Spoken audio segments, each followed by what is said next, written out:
Hey, what's going on, y'all? It's me, PT, Mobile Bay Prepper, out here sipping on a Guinness today, Saturday afternoon. Just out here dicking around out in the yard, messing around with the birds, giving them some extra feed and refreshing the duck pond. They're over there taking a bath right now in it. And out here messing around in the garden too. About to get out here and get some watering done while I got some sun. But I was out here just kind of thinking in my head what I'm gonna plant next as far as planting. It's October now, so what I'm gonna be doing is I'm gonna start putting in some my greens, start planting some seeds. I got collards and turnips and rutabagas, mustard greens, cabbage, stuff like that I plant this time of year. And so I've been trying to think where I'm gonna put it, because I do have a few things still growing that I don't want to pull out just yet. And then I have I got my fall potatoes over here growing, and they ain't really growing that fast, but I did it as an experiment just to see how potatoes grow here in the fall in my beds here. But if I have to, I'll pull those out when I get ready to, if I need some extra room. But anyway, this bed here, I had some sweet potatoes in it this spring and summer, and some other random stuff in there, and I went ahead and ripped those out. This bed's been sitting here for about a month. I added some compost, some black cow compost manure in here about a month ago, and also did the same thing over here when I planted these potatoes, just to get some stuff in there. I got a few more bags I need to just go ahead and throw in there, and just to keep it, keep that soil refreshed, keep the nutrients in it. I got my seedlings over here, my tomatoes, and I'm gonna put in buckets and for the winter, put it in the greenhouse so I can have some tomatoes all fall and winter. They're almost ready to transplant into a little bit bigger containers, but I got my onions, my multiplying onions already coming on up real good around the perimeter there. I ain't even sure yet what I'm gonna put in the middle there, but probably maybe a little bit of cabbage. Of course, I got my purple sweet potatoes over here going crazy. I originally, back in May, I planted them in this bed here, this side. This big long bed here is split into two sides. I planted them on this side, and then they slowly migrated over on this side too. They've basically taken over the whole, raised bed. So I'm just kind of letting them do their thing, see what happens.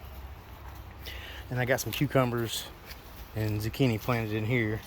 And if I have to, I may have to transplant them, put them in the greenhouse if it gets, chilly or something. But I just got them in here for now, just to use the bed while I got some sun on it still. But anyway, I just want to talk about fertilizers, like what I use for fertilizers. And I know, everybody has their own way of fertilizing, and people have different methods, and whatever works for different people is fine. I am big on organic fertilizers. I use like 90% organics, but I'm not against using chemical fertilizers, as long as it's done the right way. I stack up extra bags just to have them on hand when I get a good deal on them. I bought these bags here at Home Depot back in, I want to say it was like maybe last winter. Bought them for $1 a bag. 33-pound bags. I mean, for $3, I got almost 100 pounds of, fertilizer. It's 666, so it's a low NPK. So that's a good ratio. They won't burn. It'd be hard to burn with 666, but I know it's 666. It's funny, huh? But and then I got my Miracle Grow, just the all-purpose. I usually use this for my non-edible plants. Like, I've got ferns, and I've got wandering Jews. I've got stuff that's hanging in baskets and stuff around my house. That's what I normally use that for. You can use it for edible plants, but it's real strong. It's like 24/8/16, and you'd have to like half dose it really for it not to burn something. You gotta be careful with this stuff because it is strong. You gotta just water it down some. And then I got some quick start here, and it's got a little bit more phosphorus in it than your nitrogen and your potassium. So I usually just use that for you know, stuff that I want a little bit more phosphorus, like root growth and stuff like that. But I just kind of stack some extra fertilizer up in here. This is kind of like right now where I have my chemical fertilizers, and like I said, I kind of use it sparingly. I kind of use it as a supplement to my organic fertilizers. One of my favorite fertilizers to use is my fish fertilizer. I love this stuff. That's my #1 go-to liquid fertilizer. It's a 511, and it's just basically stewed fish, you know, dead fish. It stinks real bad, but it works great. So I usually have a few of those jugs on hand at all times, and I use it all the time. And but also I have a few garbage cans over here. One of my ducks over here in the pond taking a bath. I have a few garbage cans over here that I keep my dried organic fertilizers. Now this here is alfalfa pellets. Now I use this. Now technically this is not a fertilizer, but it's, you know, rabbit food, horse food, whatever. But you can add this to your raised beds and it helps out tremendously. I mean, it adds minerals, you know, nitrogen, growth hormone, all that kind of stuff. Just natural amendments to your soil. It's really good. I learned this from a channel called Gary Pilichik, The Rustic Garden. He was the one that actually, you know, got me to doing this.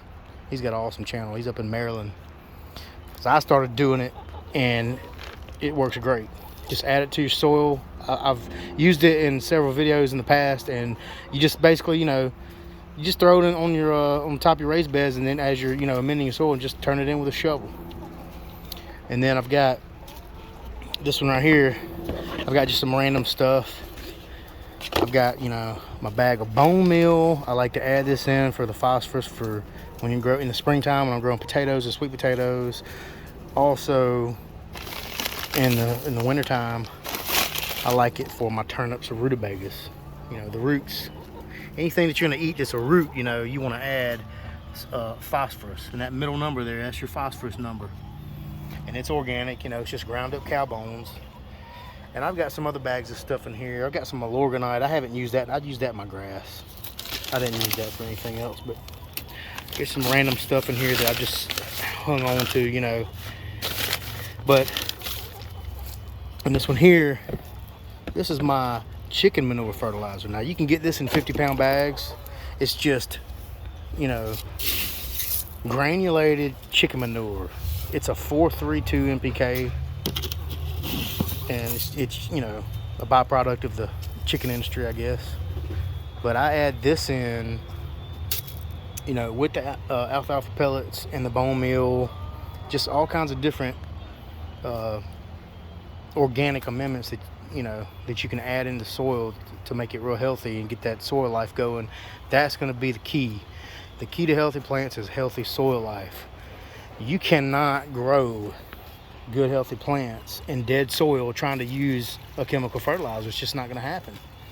You know, you can use chemical fertilizers as a supplement if you have healthy soil life, but if you have dead soil, man, you're not going to grow anything just in trying to depend on chemical fertilizers to grow. It's very difficult to do that. So the main thing is to try to get the soil life going, and that's what, you know, this stuff is for. Another thing that I learned from a channel is called David the Good, and he don't live too far from me here in Lower Alabama. This is called David's Fetid Swamp Water. This stuff is disgusting. It stinks really bad. You take a garbage can and you throw anything in here, like, you know, you can throw weeds in here, food that you didn't eat. I throw rabbit pellets in here. Just food scraps, anything like that. Even, you know, vegetables in your garden that you didn't eat, you can throw it in here. Chicken poop I throw in here. anything, you know, organic, and you put water in here. I use like rainwater, and you just sit in here and let it stew for months at a time. And the longer it sits, you know, the better off you're gonna be with the nutrients. It gets better and better. And it's, like I said, it's disgusting. It smells awful, but it's really good stuff. You take it, dilute it down with a little water, put like a few cups of this stuff. You stir it up real good, and then, you know, put a few cups of this into a watering can, and then fill your watering can up with water, and then just water it in, you know, like a liquid fertilizer. It's instant nutrients, organic nutrients to your plants. And so that's what I do around here. Like I said, 90% organic, 10% chemical fertilizers. You know, it's important to have both, because both of them have their place in the garden, in my opinion. But like I said, the main thing is soil life. You want really good, healthy soil to grow good, healthy food for yourself and your family, you know. And of course, I add in compost. Compost is very important as well. You know, I've got a mix of my own compost that I've made, but I just don't have the capacity right now to make a bunch of compost, you know. So of course I go buy bags of compost when I can. You know, I like the mushroom compost or the black cow. And then I add in, you know, just topsoil to kind of add some of that clay to it for minerals and stuff like that. What I really used to like putting in my garden was something called azomite, and it's powderized rock dust from the mountains of Utah. That adds in a ton of trace minerals, but I haven't been able to get it lately, and I need to try to find some. But it's important to stack up fertilizers, you know, especially the hard times we got coming, just to have some on hand. You know, if you got a good year's worth of fertilizer for a few growing seasons, that'd be great, and then you don't have to worry about it.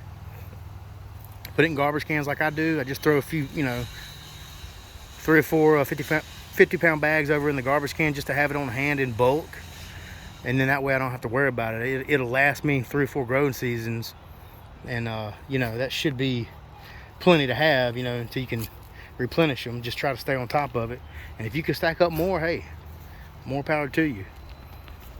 And chemical fertilizers as well, just stack it up now while it's cheap, because when shit hits the fan, it ain't gonna be cheap no more, or it might not be available at all. So that's what I think about, just having it on hand, and I don't have to worry about it.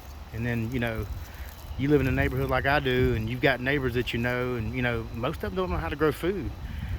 You know, they don't have a clue.